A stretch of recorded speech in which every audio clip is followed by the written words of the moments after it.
જય માતાજી મિત્રો, આપણી ચેનલ યુટ્યુબ ચેનલમાં આપનું હાર્દિક સ્વાગત કરું છું. આપણે આજ વાત કરવાની છે કે નિષ્કલંક મહાદેવની વાત કરવાની છે કે એની મહિમાની વાત કરવાની છે. ભાદરવાની અમાસને દિવસે આ નિષ્કલંક મહાદેવને દિવસે ઘોઘા તાલુકામાં કોળિયાક ગામે મેળો ભરાય છે અને માણસો ઘણા ત્યાં પોતાના પાપ ધોવા માટે જાય છે. નિષ્કલંક મહાદેવની વાત કરીએ કે ભોળાનાથ એટલે ભોળામાં ભોળો દેવ છે. ભોળાનાથની પૂજા કરો, ભક્તિ કરો, ગમે પણ કરો એટલે ભોળાનાથ પ્રસન્ન થઈને તરત એમ કે માંગો વરદાન, અને વરદાન આપેલા છે. જેમ કે શાસ્ત્ર અનુસાર તમે શાસ્ત્રમાં લખેલું છે કે રાક્ષસો આ ભોળાનાથની પૂજા અને તપ કરતા હતા.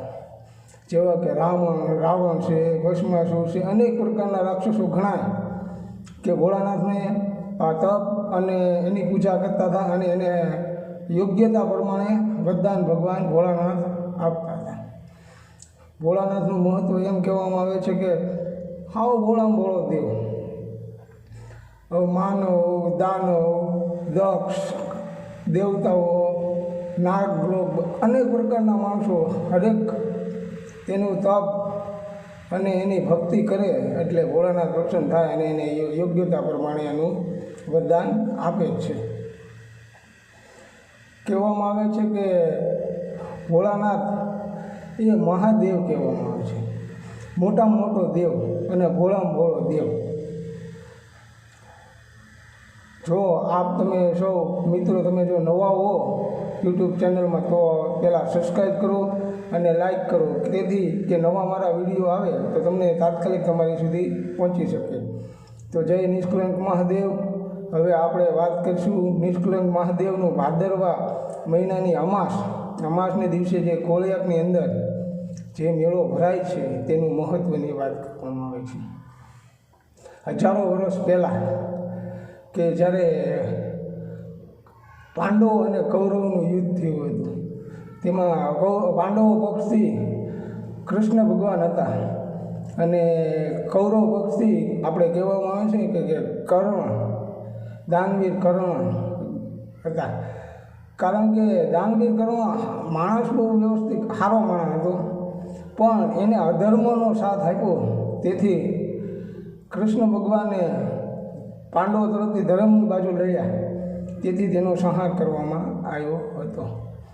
આ પાંડવોનો અને ભીષ્મ પિતા ખુદ ગંગાપુત્ર ભીષ્મ કહેવામાં આવે છે કે એની પાસે ઈચ્છા મૃત્યુનું વરદાન હતું. એ ધારે ત્યારે મરી શકે, પણ તેને મારવા હતું ભગવાન શ્રી કૃષ્ણ ખુદ પોતાની પ્રતિજ્ઞા તોડી હતી અને ભીષ્મએ તેને તોડાવી હતી. કારણ કે ભીષ્મ પિતા જે હતા ગંગાપુત્ર ભીષ્મ, તે અધર્મ બાજુ હતા. જો ધર્મ બાજુ હોત તો ગંગાપુત્ર ભીષ્મને મરવું ન પડે.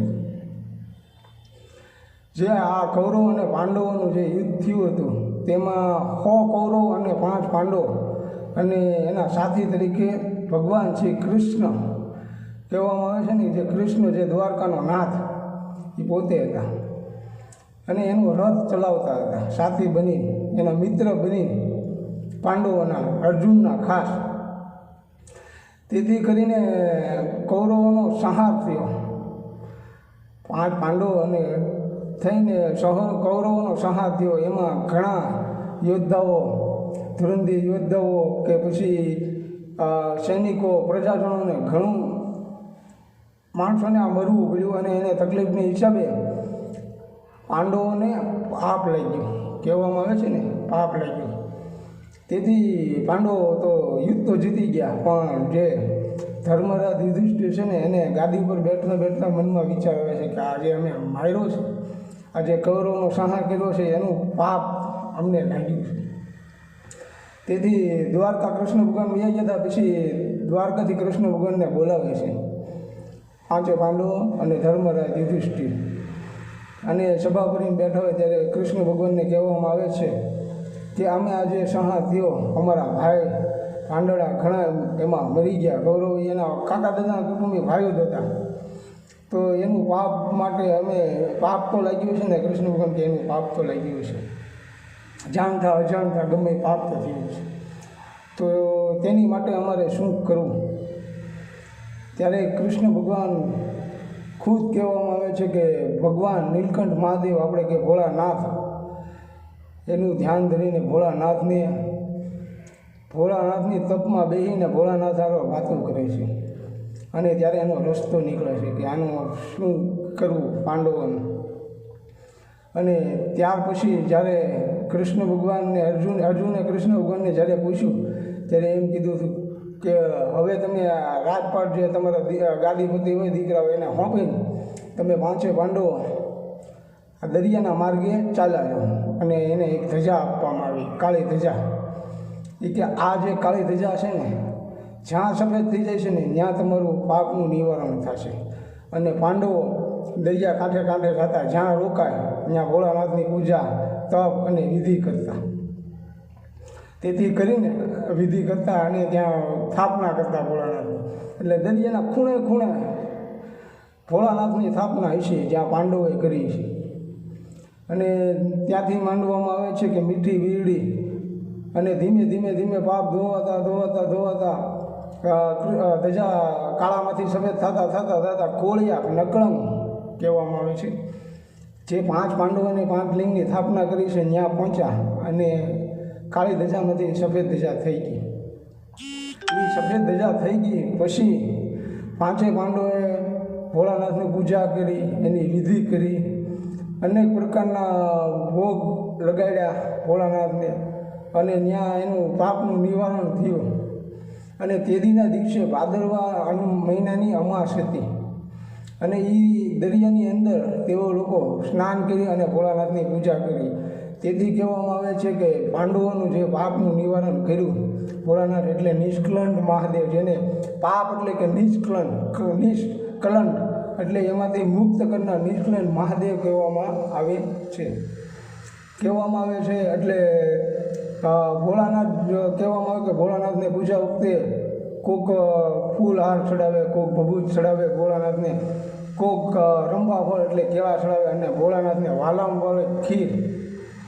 કહેવામાં આવે છે કે ભોળાનાથને વાલમ વળી ખીરનો પ્રસાદ જો ભોળાનાથને ચડાવે એને અનેક ગણો એને ફાયદો થાય છે. ભોળાનાથને અનેક પ્રકારની ભોગ કરતાં વાલમ વળી ખીરનો પ્રસાદથી અનેક પ્રકારનો લાભ થાય છે માણસ માટે, બહુ ઉત્તમ. અને ફળમાં રંભા ફળ એટલે કેળા જો ધરાવવામાં આવે ભોળાનાથને તો હર કઈ વ્યક્તિને ભોળાનાથનું ફળ મળે છે. જો હું એટલું જ કહેવા માગું છું કે આ 5 પાંડવોનું પાપનું નિવારણ કર્યું ભોળાનાથે. જો આ તમે વિડીયો સાંભળો અને હું તો એમ કહેવા માગું છું આ વાત અમે આ જે મહત્ત્વની વિશે સમજાવી, હે ભોળાનાથ, હે નીલકંઠ મહાદેવ, જેવા પાંડવોને તમે પાપમાંથી મુક્ત કર્યા સમગ્ર વિશ્વમાં જેવા માણસો ત્યાં તમારા ભાદરવા સુદ અમાસને દિવસે આવે, સ્નાન કરે અને તમારી પૂજા કરે, એને હવોને ભોળાનાથ પાપમાંથી મુક્તિ આપજો. જય ભોળાનાથ, હર હર મહાદેવ, જય ભોળાનાથ, જય માતાજી.